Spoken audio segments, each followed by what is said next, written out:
Hello, everyone, and welcome to A New Direction. My name is Jay Izzo, and oh, man, I want to tell you something. I want to just tell you something right now. We are all in the midst of negotiation. Now, seriously, right now, you're in the midst of a negotiation because you know what you're doing? You're negotiating with yourself right now whether you want to keep this show on right now, wherever you're at. That's what you're doing. You're negotiating with yourself. But you know what? The truth is we negotiate every single day, multiple times a day. How are you at it? Are you any good? I mean, it's terrible. Are you any good at it? Right? Do you know what it takes to be a great negotiator? I mean, like if you're in the real estate business, right, and you're negotiating offers back and forth, right? Okay, I'm going to ask you a question because I got a lot of real estate professionals listening to the show. How are you? I've got a lot of CEOs and CFOs and COOs and owners and founders, entrepreneurs that listen to the show. Listen, how is your negotiation skills? I see you. Nobody's raising their hand. Listen, here's the deal. Cash Nickerson. Yeah, that guy, Cash Nickerson, wrote this book, right? Negotiation as a Martial Art, Techniques to Master the Art of Human Exchange. This is more than a negotiation book, folks. More than a negotiating book. This is a book for your life, and you're going to want to listen to him because he is outstanding. The book is fantastic, and I understand why the Wall Street Journal said, oh, no, it's that good, because it really is. So we're going to get to him, but before we do that, let's do what we do every week, right? I walk you through your training in the 4 areas of your life. We have to be training in our physical, mental, emotional, and spiritual selves every day. We need to be doing something. Right? Because here's the truth. The truth is if you are not growing, you are dying, and I want to keep you from dying. Right? The fact of the matter is you cannot stay stagnant. My friend Cash Nickerson would tell you, you know what? Exercise, exercise, exercise. Eat right. Eat a healthy meal at the end of the day, right? Well, okay, so here's how we do this, right? Scale of 1 to 10. 1 being your training's not good at all. 10 being your training can't get any better, right? Physically. And we're going to evaluate you like this, right? So how would you say your diet is? How's your exercise? How about drinking enough water, getting enough sleep, doing the things that you need to take care of your body? How would you say that you're doing in your everyday training in the past 7 days? Scale of 1 to 10, 5 being average. Is that a question to me, Jay? Oh, that's for everybody. That's for okay. That's for everybody out there, right? But you can answer it, Cash. What do you got? What's your number? 11. 11. I love that, right? Okay, so but let's say you're a 2 out there. Right? Don't be ashamed of that number. That's our starting spot. I want you to know that you can start from there. Right? What do you need to change? What could you change right now to go from a 2 to 2.5? Right? Physically. All right. So that's your first number. Second number is the mental number, right? What's your mental training like? And you go, Jay, what do you mean by mental training? You know what we have done the last couple of years and during the pandemic? We've kind of sat down and kind of let things come at us. Instead of being an active participant in our mental growth, we have 2 sides of our brain, a left side, which is a little bit more, which is logical and, thinks with numbers. And then we have the right side of our brain, which is more creative and idea and words. And so we have to be working both sides of those brains both sides of our brain on a regular basis, right? So what are you doing to be an active participant to grow in your knowledge and understanding of even what you do or what's going on in the world or what's going on in life or how you can better improve yourself? A great idea, if you want to work both halves of your brain, read a book. This is a pretty good one to read. I don't know if you heard the title. It's called Negotiation as a Martial Art. Cash Nickerson wrote it. It's pretty awesome. But you know what? There's a lot of ways you can do that, right? You can learn a new instrument. You can learn a foreign language. Right? Go back to school. Cash talks about going back to school. You need to be in a constant state of learning. He talks about that, right? So on a scale of 1 to 10, how would you rate your mental training? All right, 2 numbers. Third number is the emotional number, right? And I make it simple. So we're in emotional training every day, by the way. It doesn't matter. You are out there, your emotions are being tested. The question is this: how well are you able to control your emotions under stress and pressure? And then the second question is, how well are you able to understand and tap into the emotions of others? Cash talks about empathy and listening, getting another person's perspective, walking in their shoes as part of the negotiation process. On a scale of 1 to 10, how would you say you're doing? How would you say you're controlling your emotions? How would you say you're really actively trying to understand the other side of someone else? All right, that's third number. Fourth number is spiritual number. If we removed the physical, the mental, and the emotional, pretty much what you have left is the spiritual. But it's more than that. It's about faith. You know, we all live by faith. Whether you want to agree with that, we all do. We don't actively probably say it. Most of us don't anyway. But the truth of the matter is we believe there's going to be a tomorrow because we've made plans for tomorrow. That's living by faith. The truth of the matter is when things go bad, we will run to something in order to get us back to center or back to peace, right? Whether that's God or martial arts or whether it's nature or whatever it may be, we run to something. And the question is, how's it working for you? And, you know, what do you need to do to change that, to make it work? So what would you give you on your spiritual training? Because we all have it. How are you exercising it? Those are your four numbers. Four numbers are like the legs of a chair. If the legs of a chair are uneven, right? It's bad posture over the course of time. By the same token, if your chair legs are too low, you can't eat at a table to eat nutritiously.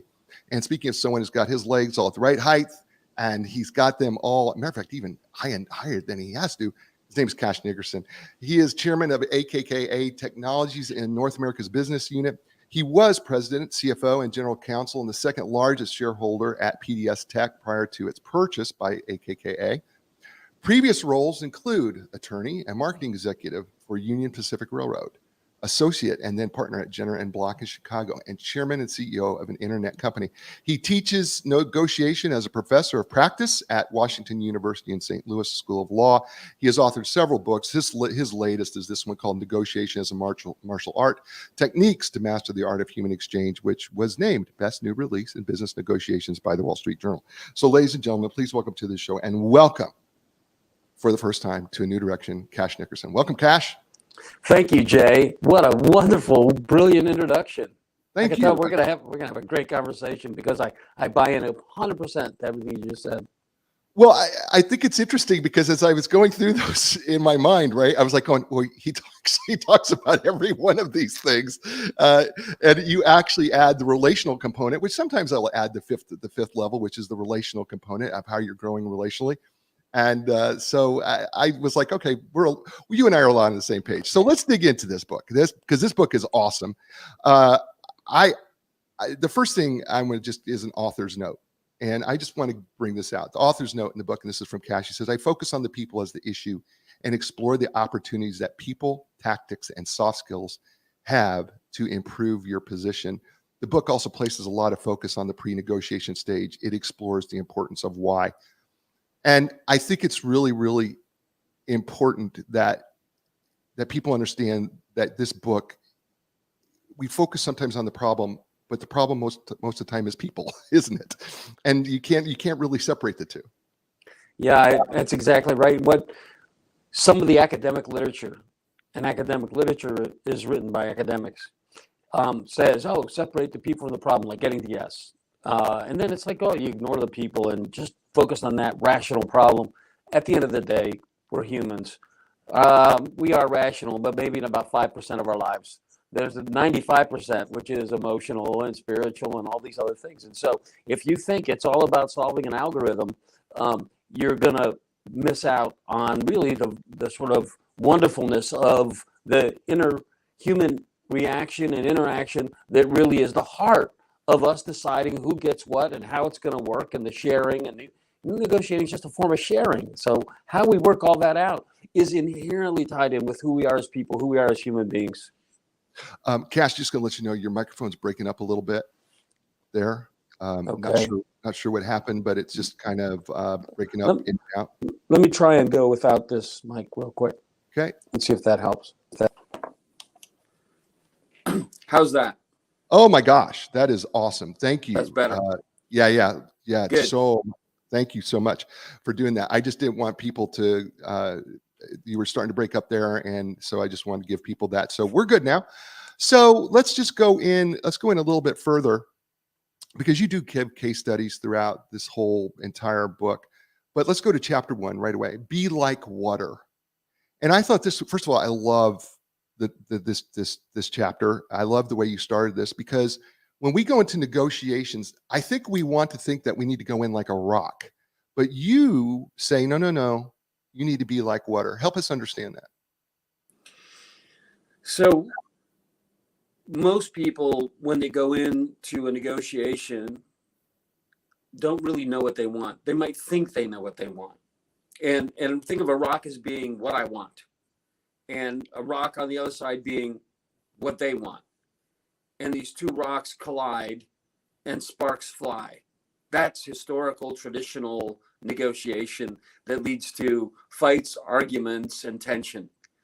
The truth of the matter is, we have ideas about what we might want, but we can't know what's possible till we deal with the other side. And so if we're like water, we're open to understand what possibilities may exist we don't even know exist.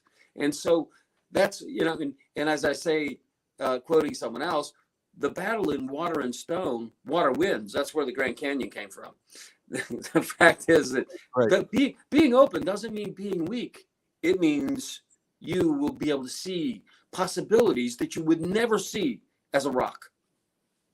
So, okay, but here's the antithesis, and you write about this, because everybody wants to draw their sword and go like, okay, I'm going to go into negotiations. I'm going in, I'm having the sword drawn, and I'm going in fighting. That's not necessarily what we want to do here, is it? If you walk in with your sword, what does everyone do? And you can actually physically see it if you pay attention. If you walk in like Superman, guess Right. who you're going to face? Wonder Woman. Try it with your spouse. Try it with your significant other. And just see what it's like when you act like Superman if you don't get Wonder Woman. So, Right. so what you give is actually what you get. And coming in open means you're going to get, you should. Not always, but we're much more likely to get an open human being on the other side. You talk about the art of being empty. And you talk about that water, if we're more like water, we're trying to fill holes, right? We're trying to find holes of opportunity by being water. You talk about the art of becoming empty, though. So how does that help us understand the art of becoming empty? At any point in time, you've got 100 things going on in your head, maybe thousands. There's a bunch of data from all your senses and from things you're supposed to do. You talked about faith and what's going to happen tomorrow. We're thinking about the next hour. We're thinking about 2 hours from now. We're thinking about tomorrow. We're thinking about next week. We're thinking about our future. We're thinking about our past. All this is in there. And that tension inhibits your ability to sort of hear, listen, and feel someone else. So emptying yourself is a matter of through breathing and through literally putting aside all these other things so that you can come with an openness. And so I can feel you. If I'm not empty, I can't feel you. And I really learned this in the martial arts when we were doing an exercise of trying to figure out whether somebody just meant us harm or not. And you could get to a state where you could really sense whether someone meant you harm or not. These instincts exist within us, but we're so cluttered up, we've lost touch with them. Yeah, I agree with you. But I thought this was such a great way to start the book, because I think we want to start, when it comes to negotiations, we want to go in as a hard charger. We want to draw the swords, and of course, the natural reaction if you draw a sword is people are going to put up their shield, and so it doesn't make sense, because we're both trying to accomplish. We both want to kind of, I don't know if it's win. I think we say we want to win, but we know what we want to accomplish. We want to get the deal done. We want to get whatever we're negotiating. We want to get that at the most favorable cost to each other, is what we're trying to do. And if you go in heavy-handed, what can you expect? It's not going to go the way that you wanted if we really have got our eyes on what the prize is, and that is to negotiate the deal. And I just thought it was a beautiful way that you opened the book. Chapter 2, adjusting your own position. This was interesting to me, because you talk about right at the beginning, negotiating leverage born from martial arts defense. And I thought this was really, really clever, because I think you paint the picture of, you've got 6 people piled on top of you, right? Is that right? Do I got that right? Yes. All right. So go ahead, tell the story, and how that applies. Yeah. It really came from a childhood observation, right? Every neighborhood when I was young had the big kid, and the big kid just would, if you got in any kind of confrontation, the big kid get on top of you and kind of smother you, because nobody knew techniques or anything. They just, the big kid got on top of you. And I never could deal with Sid, which was his real name. I have to look him up, but I couldn't, he was double my weight. Nobody could move Sid. So Sid, just smothered you. And then many years later, I was up in Canada doing a martial arts training. And we had this exercise. First one person on top, then two, then three, then four, then five, then six. And then at 6 people on top of you, guess what? There's one thing you can't do. You cannot move them. Right. So the question is, what can you move? And so this is especially helpful when you're dealing with a much larger, more powerful opponent. You have to find something you can move, because your only hope is to move yourself. And what can you move? You can move a finger. You can move a toe, and then you leverage from that ability to move something, and you move yourself out from under the pile rather than to try to move the pile off of you. So it's a fundamental difference in how you approach adversity. See, you talked about it being when it was an eye-opening experience when you started to think about it, but it really is eye-opening. It's not moving the pile, it's moving me. What can I move? Right. And you talk about, when you talk about wiggling, which I love that, right? You really said you need to wiggle. That's a quote from your book. And you give us the Webster's definition of what wiggling is, how it's defined, to move to and fro with quick, jerky or shaking motions, or to proceed with, or as if with twisting and turning movements. And, you talk about that even in the negotiation period, process, we need to learn to wiggle. I mean, right? Especially with the, I was negotiating this on behalf of like an HOA, and there was this huge developer building something next door, and everybody was kind of freaked out about it. And we had no rights. It's in a central business district. They could do whatever they want. They didn't need any zoning change, and yet they were willing to meet. And so what do? You tell them, we don't want the building next door. Too late. Too bad. Doesn't matter. You don't want to hurt the views. Too late. Too bad. Well, but what kind of things can you get? Well, what could they agree on? Could you do us a favor? This is wiggling. You're going to produce some dust. Would you by any chance agree to clean our balconies and windows? Like every 6 months? And like, oh yeah, you're right about that. Okay, didn't have to do it. They start doing it, and then you work from there. What about the glare from the construction? What about noise? And you start working from things. Now they can identify. Now they're seeing things from your side a little bit. If you try to tell them what to do from the beginning, it's a very short meeting. But if you wiggle and try and find.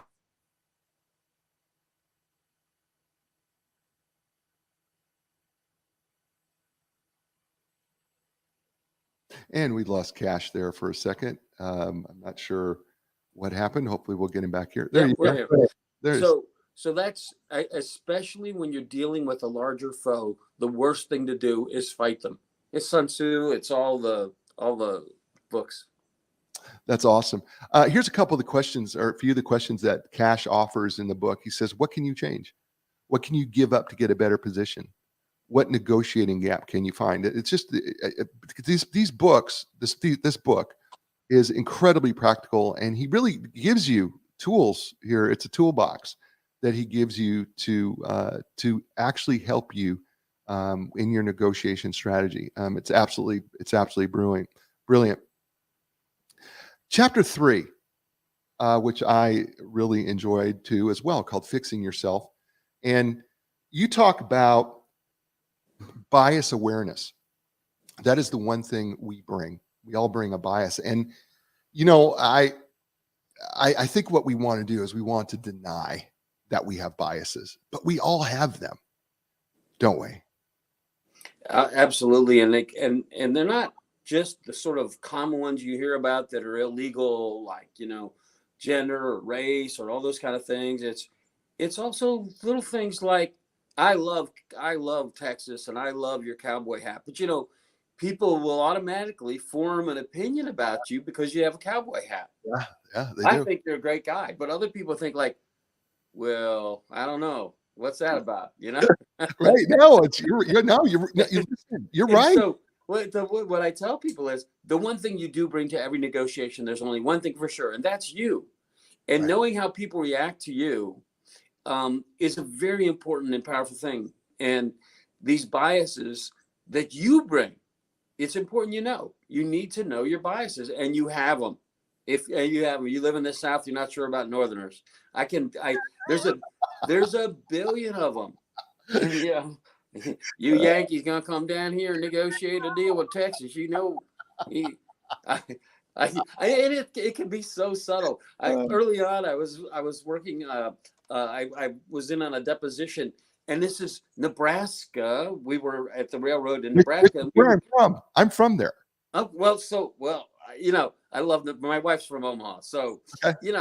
I'm working at the railroad. We go to Oklahoma to do a deposition. Now, back in the day, the Big Eight was just Nebraska and Oklahoma, and there was nothing else. And they were rivals extraordinary. Oh. And what happened, man? I remember the first thing that lawyer wanted to do was get in the record that we were in from Nebraska, because he knew the judge would be an Oklahoma fan, and he wanted to make absolutely sure that the judge knew. He said, "You're going to come in here from Nebraska and tell us how to do things in Oklahoma? That's not going to happen." And he kept mentioning Nebraska, and I knew it was so that judge knew. These are Nebraskans. Kill. That's awesome. That's so awesome. His name's Cash Nickerson. The book is entitled Negotiation as a Martial Art. It's available wherever books are sold. You need to get yourself a copy. It's really awesome. You're listening to him here on A New Direction. Hey, everybody. My two sponsors, Epic Physical Therapy is one of them. I'm just telling you, they are absolutely awesome. They treat people like me, but they treat professional athletes as well. They really do customize a treatment program that is designed exactly for you. They find out what your goals are, and then what you do is you work together with them in order to meet those. When you're ready for your epic relief, your epic recovery, and epic results, look no further. Go to Epic Physical Therapy. That's epicpt.com. That's EPICPT.com. And Linda Craft and Team Realtors, for more than 35 years, she has been helping people all over the world sell and buy homes. And the reason that she does that is because she's independently owned and operated and doesn't belong to a nationally affiliated company. So she's able to find the absolute best professional in your area, regardless of where you live. So when you want to find the best realtor where you live, start with Linda Craft and Team Realtors, because she has made connections with the best people for over 35 years. She can help you. I promise you can. You can learn more by going to lindacraft.com. That's LINDACRAFT.com.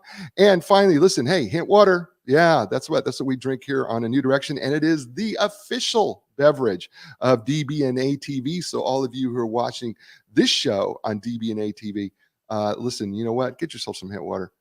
It's what we drink. I think you should drink it too. And we're back here on A New Direction, and we are with Cash Nickerson, and I feel like he's a brother from another mother. I really do, in a lot of ways. Negotiation as a Martial Art, absolutely fantastic book. Let's move on to Chapter 3, Fixing Your Self-Biases, which we're talking on here. And, one of the things that you say, and I think is really important for the listener to hear, is you ask a really big question in this book. So what do you control? And your answer is? Self. Yeah. This, because you say it so clearly. You bring you wherever you go. And what are you bringing to the table, right? I mean, that's the part where the bias comes in. Are you bringing trust? You bringing hatred? You bringing kindness? You bringing hesitation? What are you bringing to the table? This is where I think we got to be a little bit more introspective, because I don't think we're paying attention to that. I think we get so focused on the problem and the counterparty that I don't think we spend enough time asking ourselves, well, what are we bringing in? Do we? Exactly. And we're sitting there looking at someone else quite intensely and studying them. We forget that they're studying us. It's like the kid who walks down the aisle as the ring bearer or whatever, and because he doesn't want people to see him, he puts his hands over his own eyes. The fact is, right, he's like, right. I've seen this. Little kids do it. It's like, okay, I don't want them to see me. I'll put my hands over my eyes. Right. It's right. Really same thing. We bring us, and we don't know ourselves. I love your spiritual component, which is where, to me, the spiritual component very much is getting beyond yourself.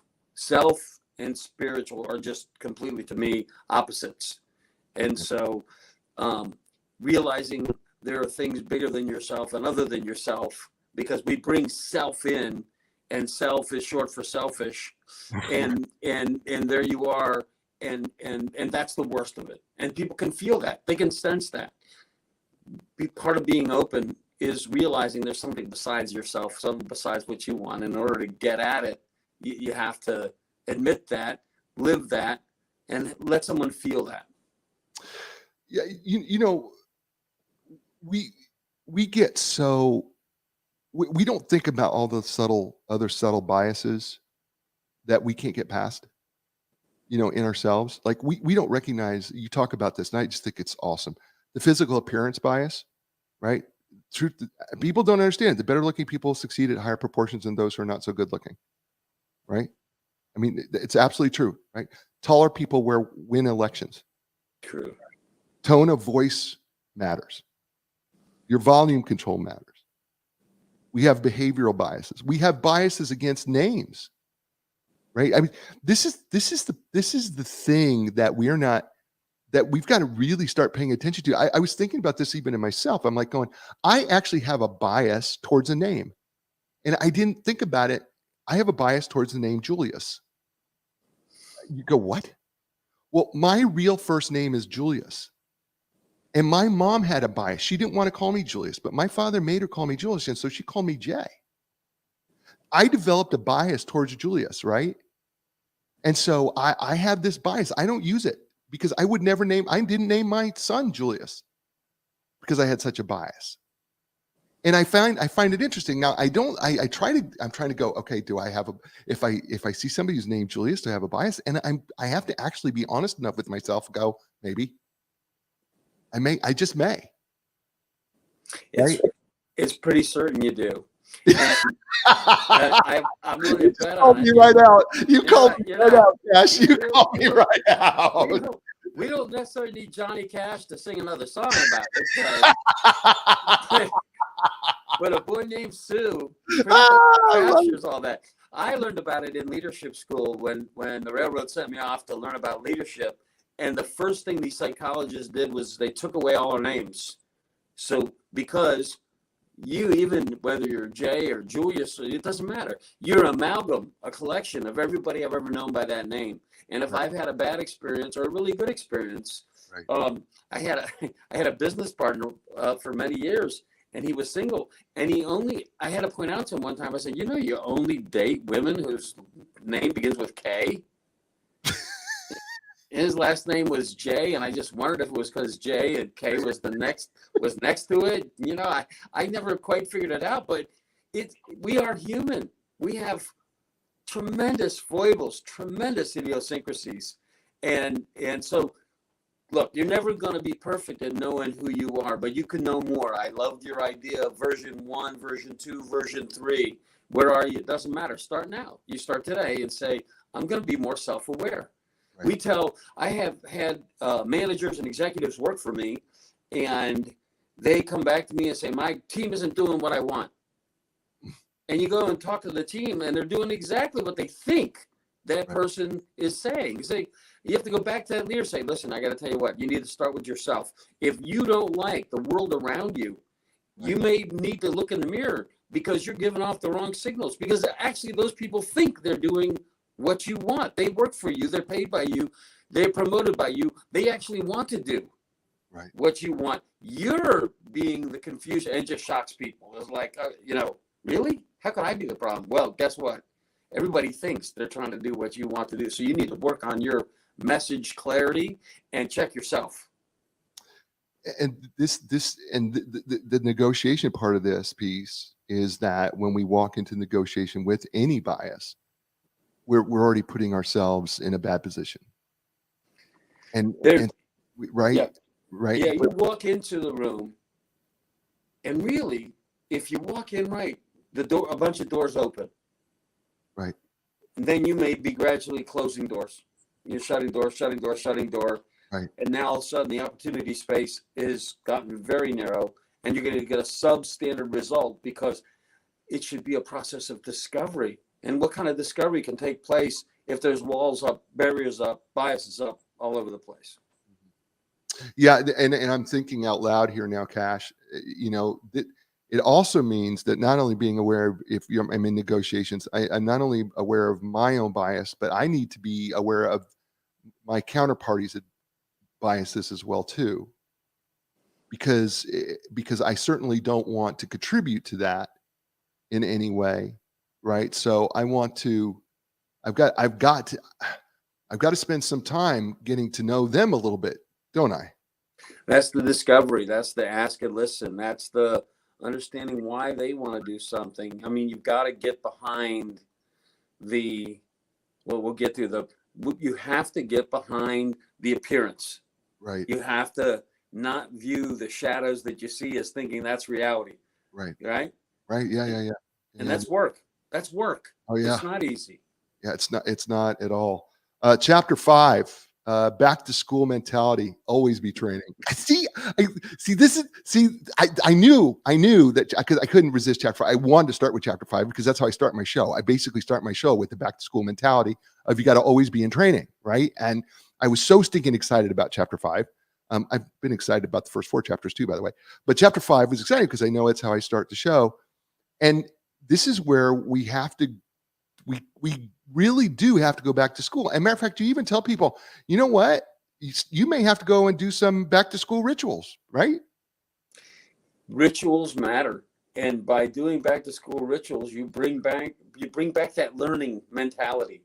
Go, my mom used to take me to JCPenney because that's where my name came from. I'd go to JCPenney and we would buy clothes and you would get the school supplies you needed. There were lists and you do these things. It puts you in the mode of learning and fall. You can have a seasonal component to it. Let's face it. It wasn't 100 years ago. We were still mostly an agrarian society. You planted in the spring, you harvested in the fall. You go back to school in the fall. I mean, it's a really powerful set of structures that we can take advantage of and get realigned with because it's really helpful. Yes, always be training. Always be ready for the school bell. Right. Always be training physically, mentally, emotionally, spiritually. That's what a great beginning, because the people who do that, they're able to discover, they're able to sense themselves because they're attentive. They're trying, they're working at it, they're getting better. And all those things just have a dramatic effect on how you are perceived. You carry that into the room. You can't hide it. You walk into a room physically fit, mentally fit, right, spiritually ready, emotionally fine. And you know what people feel? They want to tell you everything. They want to tell you what their client told them not to tell you. They just want to open up to you because you know what? You seem just like a wonderful person. Right. Anyway, yes, always be training. Yeah, I love these. These are some of the things that Cash talks about. You know what? Go shop for new clothes. Go ahead, buy some school supplies. What are your school supplies, right? Excel, PowerPoint. Get to examine, know your tools, note-taking apps. Here's what Cash says: even your brain is a tool. Work on it. Although you have this story about how sometimes you got to be careful with Mont Blanc pens. and I think it's really important because it talks about how your clothes can actually, because clothes can say a lot. You already talked about, my cowboy hats and my casual attire, right? And I coach business executives, and I have this casual style, this very Midwestern cowboy style of doing what I do. And it works for me, right? It does, because I come off non-threatening, and, I do stand about 6 feet 4 inches tall. And so I can be a little intimidating, and but I come off very non-threatening, but it allows me to get in being an everyday looking guy. But you have a story where you kind of overdressed and it didn't go so well. You have to remember your place, where you're going. It matters. It's like a negotiation theater. If you're going into a very high level corporate room where everyone's going to be in Armani suits or whatever, then you need to not pull out a 79-cent Bic pen, because your client later say, yeah, buy you a pen, buy you a real Mont Blanc pen, say you need a better pen. That showed, At the same time, if you wear that same suit into a negotiation with a potentially troubled employee in a not-for-profit environment, you're going to look like dinner. You're going to look like, oh, good news. They can afford anything. And the government look at you and say, what's the big deal to you? What's this money? It doesn't matter who's right or wrong. You can afford it. Why don't you do it? It's like, right. If you don't do it, we're going to make you do it. So you can afford it. Probably half the cost of that suit is all she's looking for. So yeah, right. I just thought it was funny because you were doing something with the EEOC and you showed up in the suit and you had and you're like going, and they're like going, oh no. Yeah, you're gonna. The minute I walked in, I was like, oh this, and I had to see a client. But always take a change of clothes if you have back-to-back negotiations.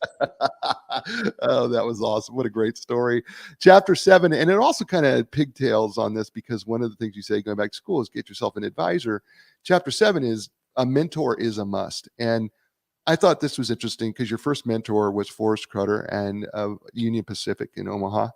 And I don't know why I remember him as a kid, but for some reason I do. But getting a mentor is really, really critical, isn't it, to the negotiation process and developing yourself as a negotiator? Yeah, you could call it a mentor. You could call it a coach.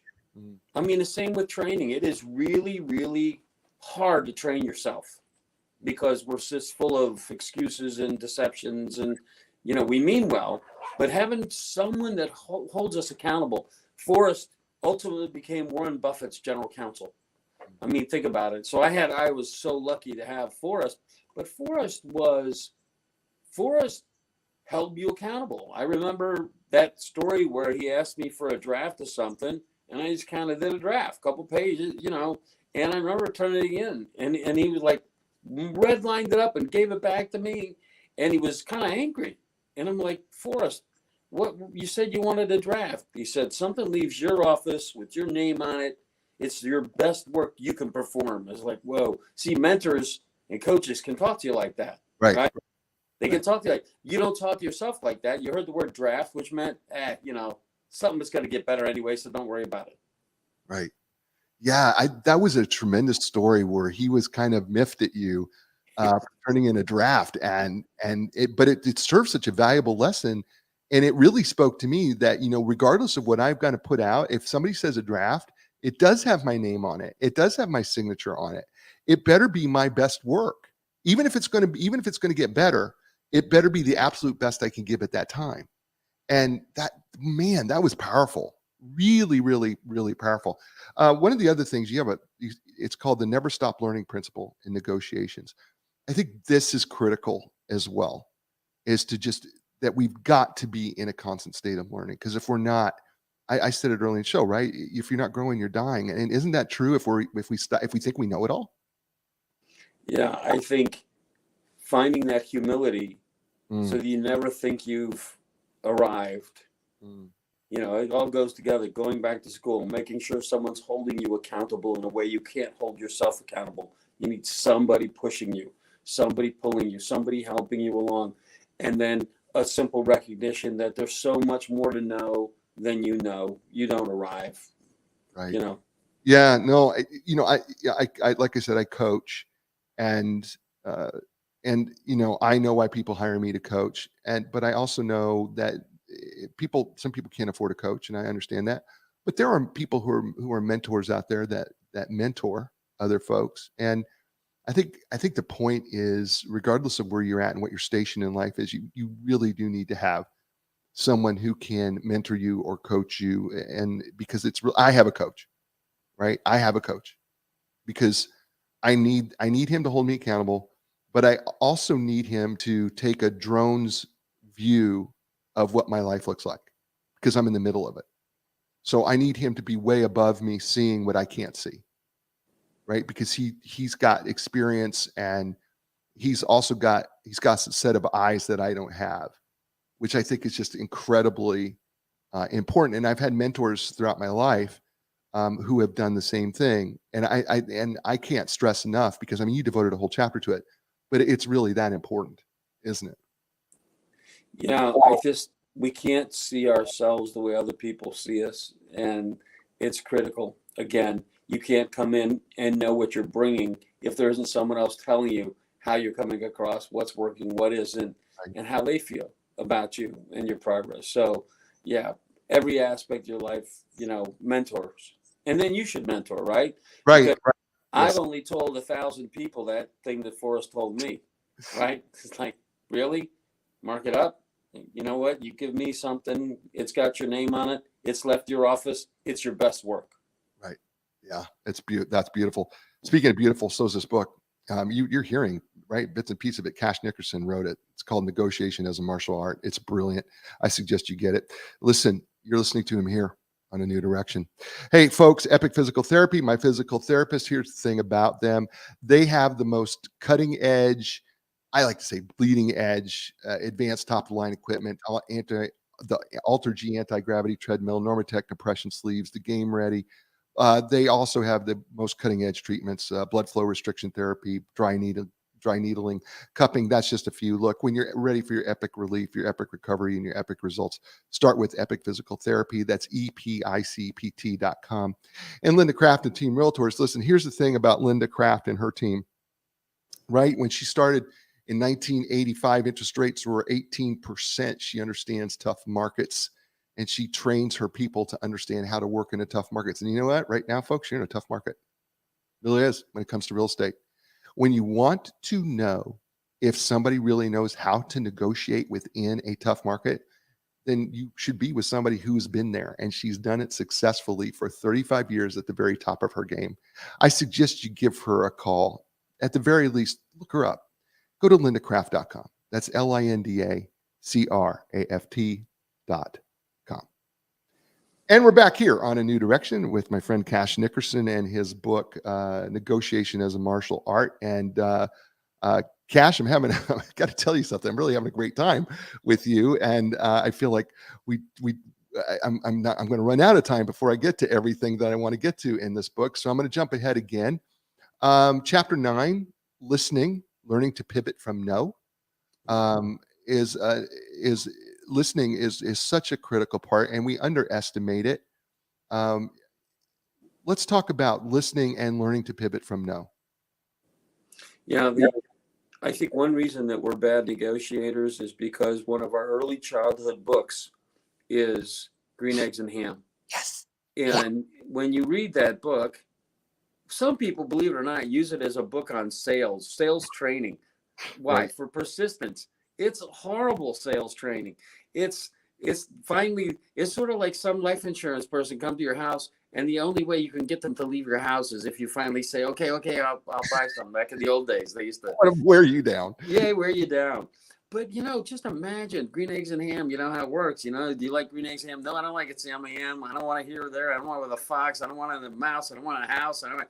You got multiple iterations. Not once does Sam I am say, what don't you like? Is it the color of the ham? Is it the ham? Are you vegetarian? Is it the eggs? You don't need eggs. I mean, that's a real difference, I think, from a children's book, okay, which was based on a bet, by the way, of whether Dr. Seuss could write a book with only 50 words. Right.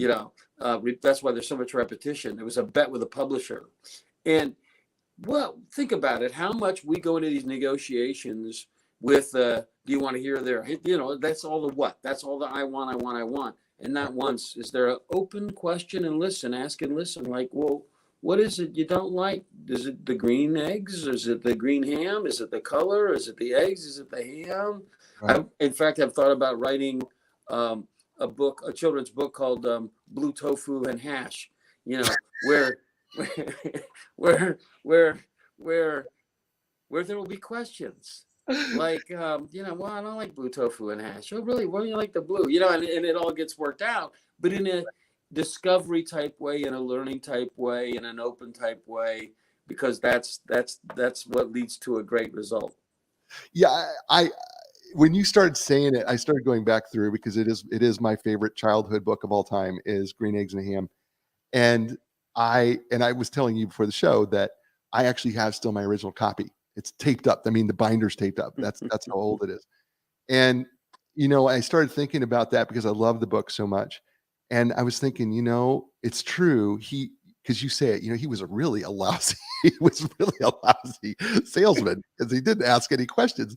But you know what? If we did do it right, we would be asking questions. Do you, like you said, do you not like the color, or do you not like green eggs with ham?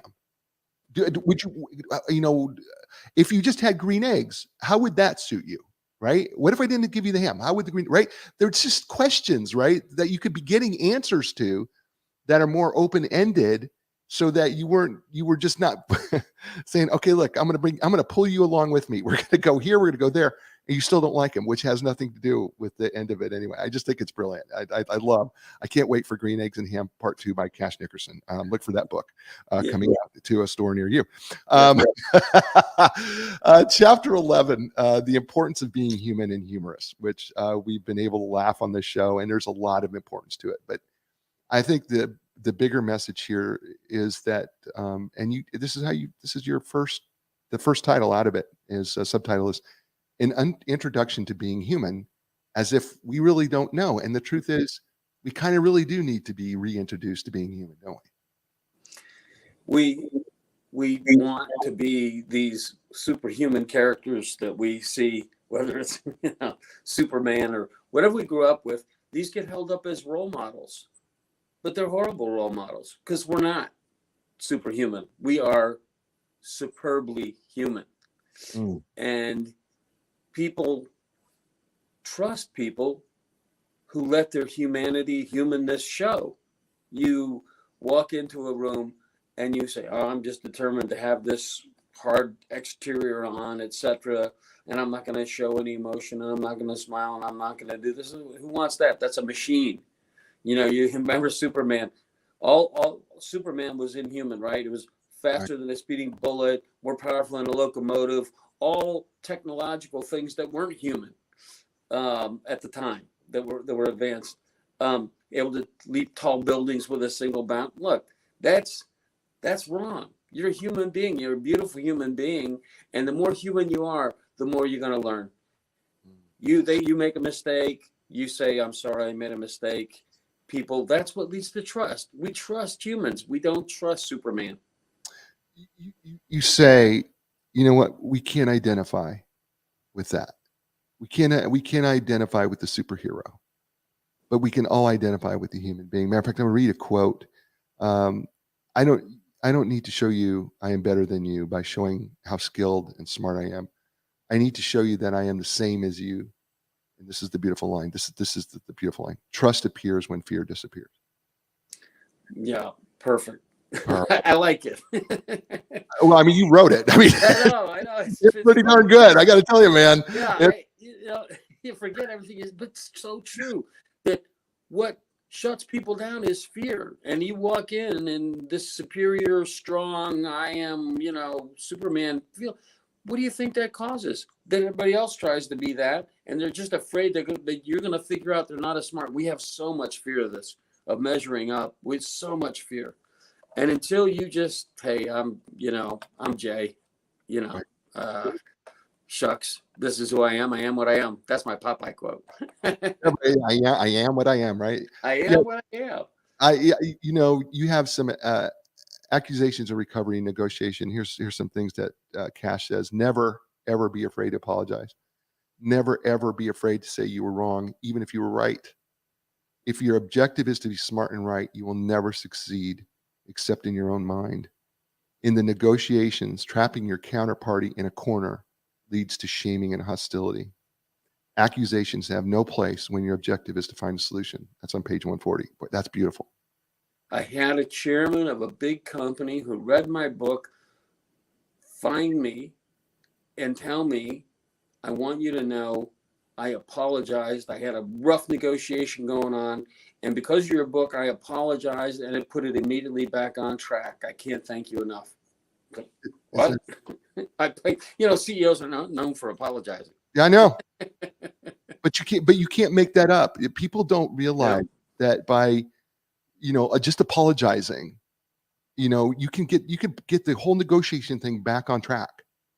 I mean, it's just showing that our humanness and which I don't know why we're so afraid of that. I mean, I don't know why we're so afraid of that piece. I guess it's because we don't want to feel vulnerable. We don't want to feel like we're wrong, because I think we're so used to being right, or we want to believe that we're always right. And even as a psychological professional, sometimes I often wonder, especially in the negotiations piece, if we've lost sight of what the real goal is of what we're trying to accomplish here. And so, we want to look invulnerable or impenetrable, and that's just so inhuman. Well said. Well, Yeah. I think a lot of it's just fear. Yeah, Just I do too. Fear of being found out to be what? Human? Oh Yeah. no. Oh no. I agree with you. I totally agree with you. Chapter 12, speaking, say this, not that. Something beautiful that you say right out of the blocks in this chapter. Substitution is an easier form of change. And you start with the diet, by the way, which is totally true, because I had to change my diet and years ago. And it was easier for me to replace healthier things than just give up things completely, if that makes any sense to anybody out there. The truth of the matter is, it was just easier for me to replace it with other healthier things, rather than just saying, oh, I've got to give this up, or I got to stop doing it. I'm just replacing it. And that made it easier. But the same thing is true with the words that we use, because oftentimes our words can get in the way of negotiations.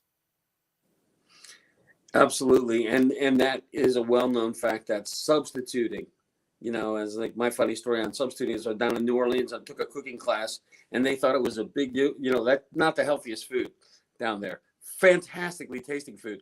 And they took, like, instead of 4 sticks of butter, they did 3 sticks of butter and like a couple tablespoons of olive oil, and said, they were working on being healthier, but just substituting a little olive oil for the butter. Yeah, words really matter. Words can be such triggers, and telling somebody to calm down instead of saying, I understand.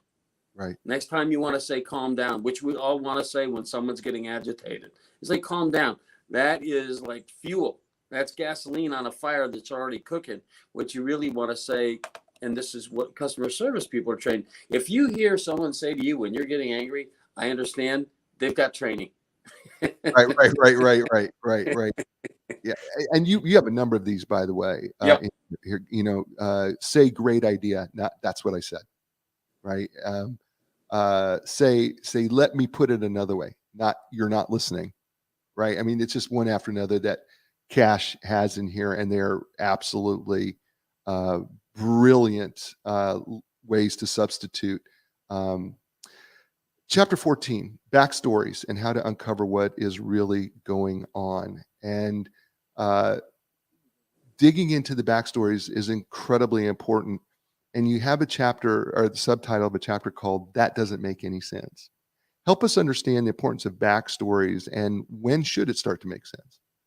When you are dealing with someone on the other side, and what they're saying makes no sense to you, it just seems incoherent, and you think, are they stupid? Are they messing with me, or what? There's something you don't know. Right. And you should be trying to find out what you don't know, not getting frustrated, not getting angry, and not thinking they're either incompetent or they're messing with me. No, they're really not. There's just the fact that that's behind what they're saying that you don't know. And if you can find that fact, you'll say, oh, that's why. It's like people get quiet from you. You've got a wonderful real estate broker as a sponsor. Someone all of a sudden gets quiet in a real estate deal. Guess what? Maybe the deal that they were working on their other end, that fell through. But if you don't know that, you think, I can't believe they're not responding. They're playing games. They're doing some kind of negotiation, battle. And the fact of the matter is, there's something you don't know. If you can find that out, great. Then you'll say, oh, that's different. You and I have a favorite old TV show that you and I both love, Columbo, and he was a magician. The way they wrote that script for him, he was a magician at always digging in to find the backstory. Talk about how Columbo how you've applied Columbo into the negotiation, and how being like Columbo actually can help you. It's fantastic. What he would do, his method of solving crimes is he would hang out with the suspect. Just live with them. Learn everything about them. hang around all the time. And he came in, you talk about humble. He wore, this old raincoat, an old cigar. He had an old beat up car. Nobody saw him coming. He was just like, the dumb detective. And yet he was inquisitive as all get out. So all those characters, all those features, I mean, it was just like, he would ask and listen. And then if he didn't understand something, he'd say, well, now, how did that work exactly? And if he wanted to ask a question, just one more thing. He was honestly inquisitive. Well, he never accused anybody of lying. He'd say, well, if the guy tied his shoelaces and always put left over right, why this one time would it be right over left? He just asked dumb questions, asked plain questions, wouldn't leave kind of without an answer. And as soon as they answered, he'd say, okay, well, that makes sense. He didn't argue with them and say, you must have done it. Until finally, so getting close to your counterparty. I talk about, in my going to visit the place where you're going to be negotiating, walking around, getting a sense of the culture, the feel. It varies so much. It's very different doing a deal in Richmond than doing a deal in Dallas. Right. And the people you're going to deal with are very, very different in Massachusetts, in San Francisco, in Austin, and you need to get inside. That's beautiful. Cash, you and I have been on for an hour. I know you got a class that you're going to get to. How can people get a hold of you? Yeah, please feel free to reach out to me, cash@cashnickerson.com, the website, cashnickerson.com. You want to know about listening? I've got a listening book, and I'm going to write that child book. But Negotiation is a Martial Arts available everywhere you can buy books. And, don't hesitate to reach out. This has been an absolute joy. Thank you. Hey, folks, listen, you know what I tell you every week, and that's this, right? You know what? You're in control of two things, and that is your attitude and your effort. Doesn't matter what's happening in your circumstances. It's not always easy, but those are always two things you have in your control. Start with them right now. Take control of them, because I know you can. I'm going to be back next week with another great guest. It's going to be another great book. It's going to be another great show. And as I say to you every week, and you know what that is, right? Ciao, everybody.